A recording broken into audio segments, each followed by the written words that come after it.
Hello, friends. Welcome back to my channel. I hope you all are fine and safe at home. तो आज हम करने वाले हैं कक्षा 5वीं की हिंदी पाठ्यपुस्तक गुंजन का पाठ 13 रक्त की कहानी। रक्त मतलब खून। तो इस पाठ में हम पढ़ेंगे खून के बारे में कि खून हमारे शरीर के लिए, हमारे स्वस्थ रहने के लिए कितना महत्वपूर्ण है। और अगर हमारे शरीर में रक्त की थोड़ी सी भी कमी हो जाती है तो उससे हम क्या हो सकते हैं, अस्वस्थ हो सकते हैं या हम बीमार हो सकते हैं। तो चलिए शुरू करते हैं। विज्ञान में हम शरीर के अंगों और संतुलित भोजन आदि के विषय में पढ़ते हैं। विज्ञान मतलब साइंस। जो साइंस सब्जेक्ट होता है उसमें हम शरीर के विभिन्न अंगों मतलब शरीर के सारे बॉडी पार्ट्स, हमारे बॉडी के पार्ट्स के बारे में, और संतुलित भोजन मतलब एक बैलेंस डाइट के बारे में पढ़ते हैं। शरीर का प्रत्येक अंग, प्रत्येक मतलब हर एक अंग, हर एक पार्ट अधिक महत्वपूर्ण होता है। रक्त फेफड़ों से, फेफड़ों मतलब लंग्स से, ऑक्सीजन लेकर शरीर के हर भाग तक पहुंचाता है। रक्त की थोड़ी सी कमी मनुष्य को अस्वस्थ कर देती है। तो चलिए अब शुरू करते हैं। नेहा कानपुर शहर में रहती थी। तो नेहा जो लड़की है वह कहाँ रहती है? वह कानपुर शहर में रहती थी। वह पढ़ाई में बहुत होशियार थी। होशियार मतलब इंटेलिजेंट थी। अतः घर में सब उसे बहुत प्यार करते थे। वह सदा नई नई चीज़ों के विषय में जानकारी प्राप्त करने के लिए इच्छुक रहती थी। इच्छुक मतलब किसी बात या वस्तु की इच्छा रखने वाला। तो नेहा क्योंकि वह बहुत होशियार थी, बहुत इंटेलिजेंट थी, तो वह हमेशा ही नई नई चीज़ों के बारे में जानने के लिए बहुत क्यूरियस रहती थी। क्यूरियस मतलब जब आप किसी चीज़ को जानने में बहुत इच्छा रखते हैं, बहुत अच्छे से उस चीज़ को जानना चाहते हैं डिटेल में। एक दिन पाठशाला, पाठशाला मतलब स्कूल, तो एक दिन पाठशाला का गृह कार्य मतलब होमवर्क करते समय नेहा पेंसिल छिल रही थी कि अचानक उसकी उंगली कट गई। तो एक दिन क्या हुआ, नेहा घर आकर अपने स्कूल का होमवर्क ही कर रही थी कि अचानक क्या हुआ, जैसे ही वो पेंसिल छीलने लगी उसकी उंगली कट गई। टप टप खून टपकने लगा। अब खून देखकर वह चिल्लाने लगी, माँ माँ खून। नेहा की माँ यह सुनकर दौड़ी चली आई, क्योंकि नेहा की माँ ने जैसे ही सुना नेहा चिल्ला रही है कि माँ माँ खून, तो उसकी माँ को लगा पता नहीं क्या हो गया होगा, तो वह दौड़ी चली आई। प्यार से समझाती हुई बोली, खून निकलने से बहादुर बच्चे डरते हैं क्या नेहा? ऐसे थोड़ी ना होते, तुम तो बहादुर लड़की हो, और खून क्या है, हमारे लिए बहुत महत्वपूर्ण है, तो हमें इससे डरना नहीं चाहिए। उन्होंने नेहा की उंगली पर दवा लगाई और कसकर पट्टी बांध दी। नेहा का ध्यान चोट की तरफ से हटाने के लिए माँ ने उसे कहानी सुनाने का मन बनाया, क्योंकि नेहा का ध्यान अब भी कहाँ था, अपनी कटी हुई उंगली की तरफ और खून की तरफ। तो उसकी माँ ने सोचा कि नेहा का ध्यान उस चीज़ से हटाने के लिए, उस चोट से हटाने के लिए, अब उसकी माँ ने सोचा कि मैं उसे क्या करती हूँ, एक कहानी सुनाती हूँ। तो उन्होंने नेहा से एक पहेली पूछी। पहेली थी, बहता है पर पानी नहीं, लाल है पर सेब नहीं, जीवन का आधार है, बतलाओ वह क्या है। तो नेहा की माँ ने अब नेहा से यह पहेली पूछी। तो नेहा ने बहुत सोच विचार कर उत्तर दिया, रक्त या खून, क्योंकि रक्त जो हमारे शरीर में है वह हमारे लिए बहुत क्या है, महत्वपूर्ण है, हमारे जीवन का आधार है वो। तो माँ ने कहा, हाँ शाबाश, और यही है आज की हमारी कहानी का विषय। तो कहानी शब्द जैसे ही नेहा ने सुना, तो कहानी शब्द सुनते ही नेहा दर्द को भूलकर माँ की तरफ देखने लगी। अब वो इस चीज़ के बारे में बहुत क्यूरियस होगी, वो जानने की इच्छुक होगी कि अब वो माँ उसको क्या स्टोरी सुनाएंगी, इससे रिलेटेड क्या कहानी सुनाएंगी। तो माँ ने बताया, रक्त के दो भाग हैं। दो भाग मतलब दो पार्ट्स हैं, हम कह सकते हैं। एक भाग पानी जैसा तरल है, तरल मतलब बहुत ही लिक्विड फॉर्म में अवेलेबल है। तो एक भाग पानी जैसा तरल है जिसे हम प्लाज्मा कहते हैं। दूसरा भाग छोटे बड़े कई तरह के कणों का है जो प्लाज्मा में तैरते रहते हैं।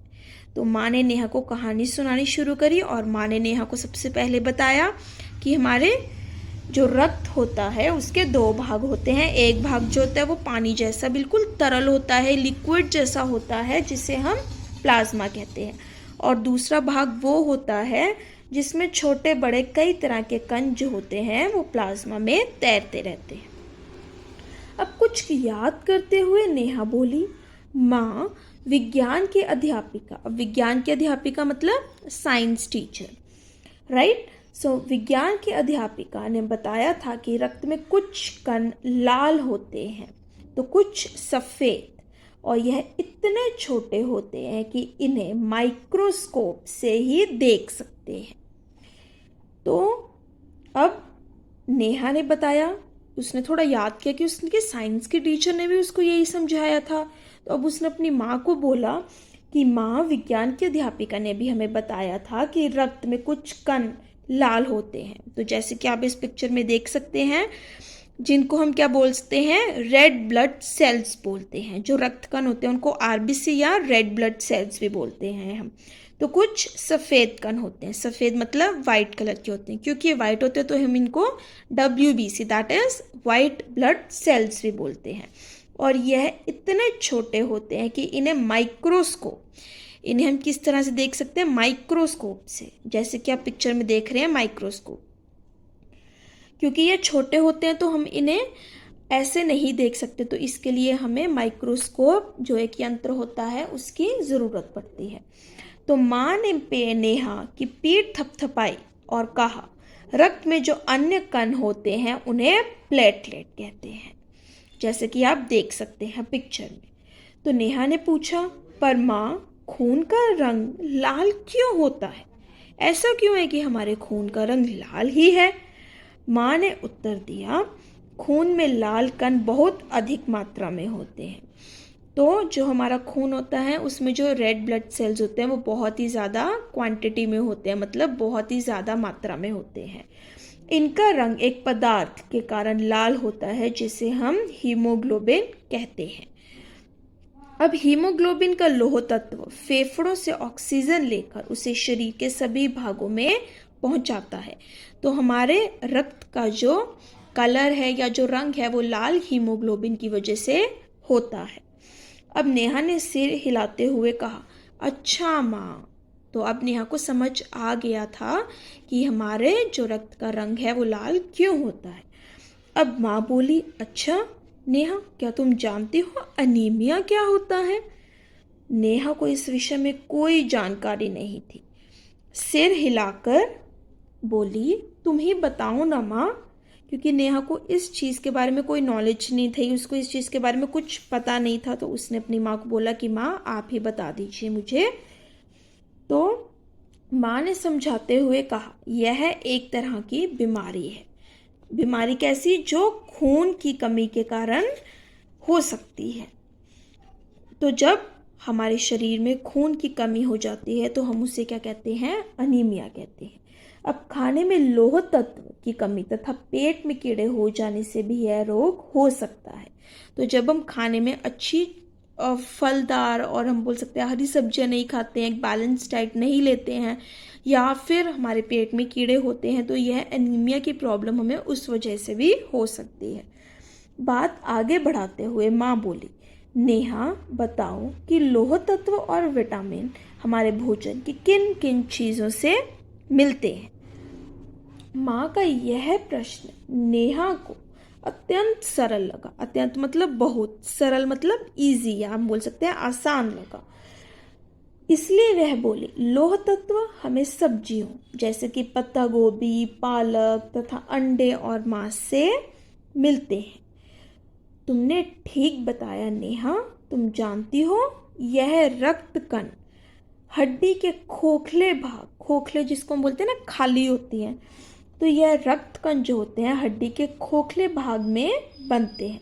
अब चोट लगने से जो मवाद निकलता है वह वास्तव में खून के सफ़ेद कण है। अब जब हमें चोट लग जाती है तो उसमें से जो निकलता है वो क्या होता है, एक्चुअली में वो वाइट ब्लड सेल्स होते हैं, सफ़ेद कण होते हैं हमारे, और यह हमारे शरीर रक्त में ही तैरते रहते हैं तथा विभिन्न रोगों से लड़ने में शरीर की सहायता करते हैं। तो हम बोल सकते हैं कि वाइट ब्लड सेल्स हमारे लिए इसलिए इम्पॉर्टेंट है क्योंकि ये हमें बहुत सारे डिजीज़ से फाइट करने में क्या करते हैं, हेल्प करते हैं, हमारे शरीर को एक तरह से प्रोटेक्ट करते हैं ये डिजीज़ से। तो माँ ने आगे बताया, हमारे शरीर में एक शक्तिशाली पंप है जो शरीर के सभी अंगों को रक्त पहुंचाता है। क्या तुम बता सकती हो नेहा? उसके बाद नेहा तुरंत बोली, हाँ माँ, वह पंप दिल है ना? दिल मतलब हमारा हार्ट है।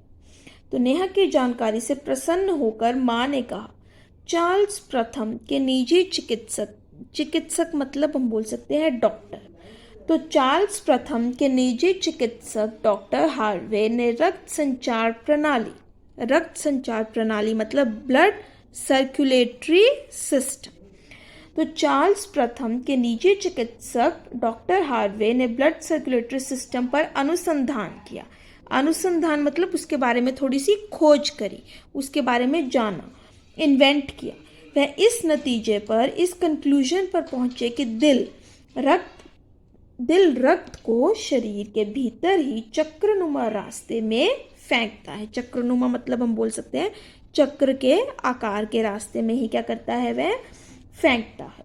तो इतने में घड़ी न टन टन टन 8 बजा। घड़ी की आवाज़ सुनते ही माँ बोली, चलो आज की बात यहीं ख़त्म करते हैं, यहीं पर हम समाप्त करते हैं। रक्त की इतनी रोचक कहानी सुनकर नेहा बहुत खुश हुई और अगले दिन की पढ़ाई के लिए पाठशाला का बस्ता लगाने चली गई। रोचक होता है, बहुत इंटरेस्टिंग, मन को अच्छी लगने वाली। तो नेहा ने जब इतनी रोचक, इतनी इंटरेस्टिंग कहानी रक्त के बारे में अपनी माँ से सुनी तो वह बहुत खुश हुई, बहुत प्रसन्न हुई, और अगले दिन की पढ़ाई के लिए वह पाठशाला का बस्ता लगाने चली गई। बस्ता लगाने चलेगी मतलब अपना बैग पैक करने चली गई। तो यह था हमारा पाठ 13 रक्त की कहानी। तो इस पाठ से हमें यह शिक्षा मिलती है कि हमें हमेशा ही बैलेंस डाइट लेनी चाहिए। अब बैलेंस डाइट क्या होता है? वह डाइट या वह खाना हमेशा हमें खाना चाहिए जिससे हमें क्या मिल सके, सारे विटामिन्स, मिनरल्स, प्रोटीन सब कुछ मिल सके और हम हमेशा हेल्दी रह सकें। हमें कभी भी फास्ट फूड, जिसको हम बोलते हैं ना आजकल जो हम खाते हैं बर्गर, पिज़्ज़ा, वो कम मात्रा में ही हमें खाना चाहिए, या हम बोल सकते हैं नहीं खाना चाहिए। तो बैलेंस डाइट लेने से हम हमेशा स्वस्थ रहेंगे और हम हमेशा हेल्दी रहते हैं। तो अगर आपको वीडियो अच्छी लगी हो तो वीडियो को लाइक, और अगर आप मेरे चैनल पर नए हैं तो चैनल को सब्सक्राइब करना बिल्कुल भी मत भूलिएगा। Thank you.